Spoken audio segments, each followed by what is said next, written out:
Waste no more time arguing about what a good man should be. Be one. These words, possibly more than any others, sum up the best man to ever rule the Roman Empire, Marcus Aurelius. Actually, that's not true. There are way better words that sum up Aurelius and the philosophy of stoicism. 5 simple words, in fact. It is what it is. It is what it is. Yep, that's pretty much stoicism. And Marcus Aurelius followed that wisdom to a T, which made him different in a time where Roman emperors were basically the rulers of the known world and ethics and morals did not apply to them. For most emperors, human lives were playthings and the law literally bent to their will.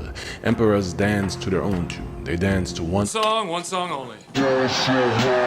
So once he was emperor, Marcus Aurelius, man, he could have had anything in the world, anything. And yet, the dude practiced sleeping on the floor to steal his resolve for the stoic lifestyle. I mean, come on, man. Aurelius literally thought of himself and all other humans as trees, and not in the way that some people now identify as trees. No. It's funny because there's probably a tree pronoun person watching this, hearing me say Aurelius thought people were trees, and they went. Aurelius meant it in the way a tree fulfills its life's potential. The tree doesn't set out to be admired or be pretty or sturdy or great. These aspects are just a byproduct of the tree doing what trees do, of it fulfilling its potential, doing what nature intends. And to Marcus Aurelius, the natural purpose of a man was to be good, to help others. That was man's potential, and fulfilling it was your only duty. And so Marcus Aurelius decided to be a dictator that rules an empire that was built on oppression, bloodshed, and slavery, and waged war for 19 years to keep and expand the empire's lands and kill those who would dare to try and be free from the Romans. But hey, it is what it is. It is what it is. So let's talk about this stoic emperor who seemingly did everything right and then somehow decided it was a good idea to hand the empire over to his incestuous, murderous, flat-out evil son Commodus. Let's talk about this stoic emperor that is known as the philosophy king, a nickname that I swear could only get you laid in ancient Rome or Greece. Let's talk about sex, baby. Let's talk about you and me. Let's talk about Imperator Kaiser Marcus Aurelius Antoninus Augustus Germanicus Sarmaticus. Yep, that's his full name. Let's do this.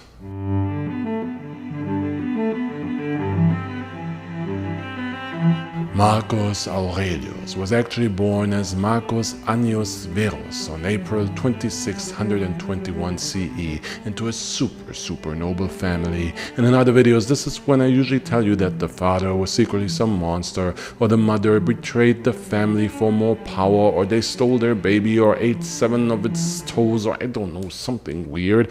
But no, not this time. No traitor mom, no deadbeat fathers. The only deadbeats were the ones Marcus Aurelius would later spit his fire stoic philosophy on.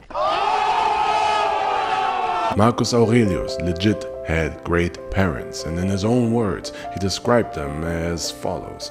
From the reputation and remembrance of my father, I learned modesty and a manly character. From my mother, piety and generosity and abstinence, not only from evil deeds, but even from evil thoughts, and further, simplicity in my way of living, far removed from the habits of the rich. I mean, the worst thing you could say is that she sounds like the OG hippie vegan mom that would have ridden her bicycle around Rome and told you about her holistic lifestyle even though you never asked, but that's about it. There was, however, one shadow of darkness that quickly cast itself over Marcus Aurelius' seemingly perfect life: death. His father died when Aurelius was just 3 years young, and from then on, death would follow Aurelius around for the rest of his life like herpes, which is why he focused a lot of his philosophical efforts on the inevitable final resting place, which, spoiler alert, his stoic conclusion when it comes to death ultimately was, it is what it is. It is what it is. I'm telling you, man, these 5 words will basically apply at any point of this video. Mark Aurelius also had ancestral sister, Faustina, and after their father died, the siblings were adopted by their grandfather, a man that was consul of Rome several times throughout his life and expected the same successes from his late son and now his grandson Aurelius. Living up to your potential and leaving the world a better place than you found it was a mentality instilled in this boy from a young age, and the opportunity to do just that came knocking early when the then emperor Hadrian, a great man in his own right, realized that he's shooting blanks. And so in 138 CE, when he was 62 years old, Emperor Hadrian adopted 51-year-old Antoninus Pius as his heir to the throne on the simple condition that Pius was to adopt and groom then teenage Aurelius, who was the chosen one Hadrian really wanted in charge. See, Hadrian was the third of what would become a consecutive Roman all-time high of 5 great emperors, and he saw in Marcus Aurelius an heir that would keep the Pax Romana, the golden age of Rome, going. Why he saw this in the teenage Marcus Aurelius is a mystery to this day, but for once we can be sure it had nothing to do with weird underage sexual desires. Something I feel the need to clarify after emperors like Tiberius, Caligula, and Nero, who were all like, by the way, if it makes you feel any better, I happen to like 8-year-old boys. So after Hadrian died later in 138 CE, Aurelius found himself the adopted son of the Emperor of Rome, the adopted son of Antoninus Pius. Usually this is where I cut the music and tell you some horrific thing the powerful emperor did to his young heir out of jealousy or fear or lust, but no. Pius was a great father to Aurelius and honored Hadrian's wishes, grooming Aurelius into a great successor and laying the foundation for the humble man he would become. Then, in 145 CE, Aurelius also got married to Faustina. And this is once again where some attentive listener might go, Faustina, wait, I heard that name before. The sister. He married his sister. Finally some incest. Here we go. Now it's a real Roman Emperor video, yo. Nah, man. I'm sorry, guys. Different Faustina, not his sister. Just a common name at the time. I'm telling you, you will find no such telenovela drama in this one. I know. It's super disappointing. Aurelius married Faustina the Younger, the daughter of Emperor Pius, and he had 14 children with her, which was more than enough to fully tie him into the emperor's bloodline and to the throne. But I just want to point out that 14 children, of which 2 were twins, means 108 months of pregnancy. That's 9 years of being pregnant. Like, slow down, Marcus. Damn, come on, give her a break. But hey, stoicism is all about being one with nature and doing like the animals do, and even squirrels chase nuts. You know what I'm saying. You know. But other than literally having so many children they could play a full game of basketball against each other with substitutions, Aurelius dedicated himself to the opposite of being an athlete. To become the philosopher king, you first have to master being the nerd prince. And the frail-bodied Aurelius was hard at work. At a young age, he got bored studying all of the Greek and Latin fancy people discourse, and he took to stoicism, a philosophy that became his life's foundation and a school of thought that I personally believe is best summarized as It is what it is. It is what it is. I'm kidding. I'm sorry. I think, in Marcus Aurelius' words, this quote beautifully encapsulates a major aspect of what Stoicism is all about. Think of yourself as dead. You have lived your life. Now, take what's left and live it properly. Thus, Marcus Aurelius was on a quest to live life properly, which again meant fulfilling his potential and nature's calling to be good, aka Marky Mark got real busy. At various points, he was in charge of administrating civil law, the Roman treasury, the imperial guard, and was consul of Rome. Not once, not twice, but thrice. In other words, if there was ever anybody that had all the right tools to one day be the emperor, from a stable upbringing to great mentoring to perfect education and the right mindset, it was Marcus Aurelius. So when Antoninus Pius died peacefully at age 74 in 161 CE, after a great rule forever going down as the 4th great emperor in a row, Aurelius followed as the 5th great emperor in a row without a hitch. Aurelius was so well suited for the role of emperor and such a good man that he even refused to take office unless his younger brother Verus, who had also been adopted by Pius, is made co-emperor alongside with him. And so, from March 7th, 161 CE onwards, the two brothers co-ruled Rome for 7 years. Without drama, without backstabbing, and without anything. They just ruled and did it well. My disappointment is immeasurable, and my day is ruined. If you're new to this channel, do know that this video is an absolute anomaly as far as Roman emperors go. And so, for the first time ever, Rome was ruled by two.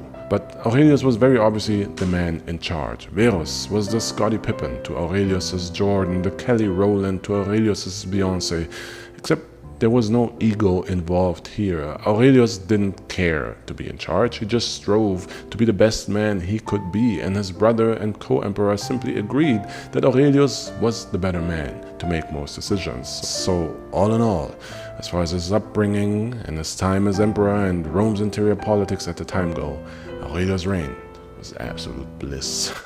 Not gonna lie, I kinda miss the drama, the spice from Caligula and Nero. So let's see if things get spicier in chapter 2.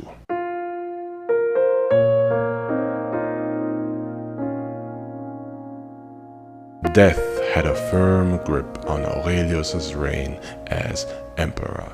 After Marcus Aurelius lost his father as a young child, he lost 6 of his young children as a father. Death became an all too common visitor in the emperor's life and a staple of his writing. Despise not death, but welcome it, for nature wills it like all else. Death is a release from the impressions of the senses and from desires that make us their puppets, and from the vagaries of the mind and from the hard service of the flesh. And to me, more than anything, these read like the words of a man trying to make peace with the losses he experienced all throughout his life. Aside from the grief in his personal life, Aurelius also had to wage war for most of his reign as emperor along Rome's borders, wars that took the life of many citizens and soldiers that were under Aurelius's protection. While Rome's interior might have been peaceful and quiet, Rome's borders were a constant battlefield. The Roman Empire was massive at this point, so naturally there was always some oppressed or opposing nation trying to start something. And throughout the reign of Marcus Aurelius and his Kelly Rowland, the most troublesome borders were those constantly tested by the Germanic people and the Parthians. The Parthians were a strong empire in their own right and fought with Rome over the border country Armenia, and the barbarians coming out of the Germanic lands were just constantly wilding out. There are many videos detailing these wars, so I'm not gonna do that, but the gist of it is simple actually. Parthia wanted a puppet king installed in Armenia, and Rome did too, so they fought over that. What's important is that the Romans returned from the Parthian frontiers with a new virus, the Antonine Plague, an epidemic that killed thousands of Romans every day. And so, once again, death visited Aurelius, this time in the form of a plague, but the emperor was ready to meet his frequent visitor, writing, "An infected mind is a far more dangerous pestilence than any plague. One only threatens your life, the other destroys your character." That's deep. Marcus Aurelius stood by his words and showed true character during the plague, and unlike many other wealthy Romans of the time, he did not flee the city during one of its darkest hours.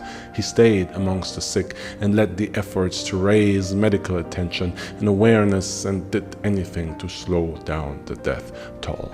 Aurelius cared deeply for his people and helping them, and he truly believed his life was no more valuable than any other human's. The plague was his chance to prove that he had accepted and embraced both the fact that it is in every man's nature to be great as much as it is in every man's nature to die. You think my life is some precious thing to me? That I would trade my honor for a few more years of what? But of course, Aurelius was just a man, and no man could stop this plague. Ultimately, the plague killed an estimated 5 to 10 million people over the 15 years that it ravaged the empire, and in 169 CE, it also killed the co-emperor Verus. The foreign plague turned out to be a greater enemy than any foreign army, and it, along with the Parthian War, weakened the Roman troops and its people, which in turn taxed the empire and ruined its economy. So Aurelius sold imperial possessions and ornaments for gold to help those in need, and also sold his wife's jewelry and silk robes, as well as the few things of value that Aurelius even possessed himself, because that's just the type of good guy he was. His life's mission was to help everyone. Except if you're a Germanic or Parthian or anyone not Roman, then he'll have his army kill your ass and oppress your people. All in all, though, Rome was so busy fighting its own collapse due to the Antonine Plague that it was too weak against another threat, the Germanic and the Sarmatian tribes. Led by the Marcomanni people, these tribes invaded a weakened Rome that was stretched thin across its many border fires, and so, for the first time in 270 years, an enemy army made it all the way into Italian territory. Rome needed a military savior, and they needed one bad. And as genius as Aurelius was in just about every other area of life, military matters and warfare was not one of his greatest areas of expertise. But part of his philosophy and the ways of stoicism is also to be willing to let go of power, and Aurelius never sought to be the man and lead the charge by any means necessary. He had no problem accepting when another steps up to fulfill their potential. And that other man was Avidius Cassius, and he was the one who ended the war against the Parthians and allowed the rest of Rome to deal with the Germanic invasion. And Rome really had a lot to deal with. Like, Marcus Aurelius spent a big chunk of his time on campaigns on the northern frontiers against the Germanic people, but over time he did eventually fight them back out of Roman territory, out of Italian territory, back across their borders. Yet with everything that was going on, and the dust just settling from the Parthian War and the plague still raging, communications to the front lines was disrupted. A rumor spread that the emperor Marcus Aurelius had died, a rumor that was so persistent that eventually nobody questioned it anymore. And so by 175 CE, for all accounts and purposes, it was assumed that Aurelius had died, either taken by the virus or the enemy. Even Aurelius' wife, Faustina, was certain that her husband was dead, and her beliefs were a major part in spreading the news. And of course, Faustina knew the fate of a dead emperor's family. She knew how succession in ancient Rome went. Do you have any notion of what happens when a city is sacked? No, you wouldn't, would you? If the city falls, these fine women should be in for a bit of a rape. That, along with the murder of your children and anyone loyal to you, you know, the usual stuff that I tell you about in these videos. And she wanted to protect her family from that, or rather protect what was left of her family from that. So she willingly supported Cassius' claim to the throne, knowing that he is an honorable man that would not murder her children nor harm her in any way. I mean, this is not funny, but even the one time, the one guy that actually usurps somebody in this video and has like real bad guy potential, even this guy does it with honor. Even Aurelius' wife, if you think she kind of betrayed her husband here, even she did that with honor and reason. There really are no bad apples in this video. But Aurelius did not die at the frontier and returned to Rome. And again, most emperors would absolutely lose it and try to get rid of Cassius or be offended at their wife's perceived betrayal, but not this guy, not Aurelius. He knew that he owed a great debt to Cassius for defeating the Parthians, and he understood that his wife only did what she had to do. And so Aurelius told the people of Rome and the Senate that if they prefer Cassius to be their emperor, he would willingly step down. Because It is what it is. It is what it is. I know, where's the bloodshed? Where's the violence that we humans love so much? Well, here's a little tiny bit of it. Even though Aurelius and Cassius never clashed, there was some tension over what would happen to Rome, and some of Cassius' men could not take that tension. They were loyal to their great emperor Aurelius, and so they killed Cassius and brought Aurelius his severed head. But of course, the honorable philosophy king didn't want to even look at it and was sad that a great man had died, and gave Cassius a proper burial. He was the best guy around. What about the people he murdered? What murder? Aurelius then had to return to the frontiers again to oversee its defenses against those audacious Germanic people who still dared to fight back against Rome's oppression. Like, don't they know that the big stoic Aurelius is just here to help everybody? Don't they know we're all equals? Just some are more equal than others, and by some, I mean Romans. But hey, what happens at the northern frontier stays at the northern frontier. So it's okay that the big stoic turned into the big hypocrite while at war. And to be fair, Marcus Aurelius did struggle with the ethics of said war versus the responsibility he had to the safety of the people and the empire he was chosen to protect and lead. A struggle that he documented in his diary, a diary we now know as the book Meditations, the majority of which was written while campaigning against the Germanic tribes, a campaign that Aurelius continued until his death on March 17th in 180 CE. And in typical Marcus Aurelius fashion, when those closest to him wept over his demise, Aurelius said, "Weep not for me, think rather of the pestilence and the death of so many others." And then he went ahead and made his son Commodus his heir, a maniac that was a literal pestilence personified and caused the death of so many others. But whatever, it is what it is.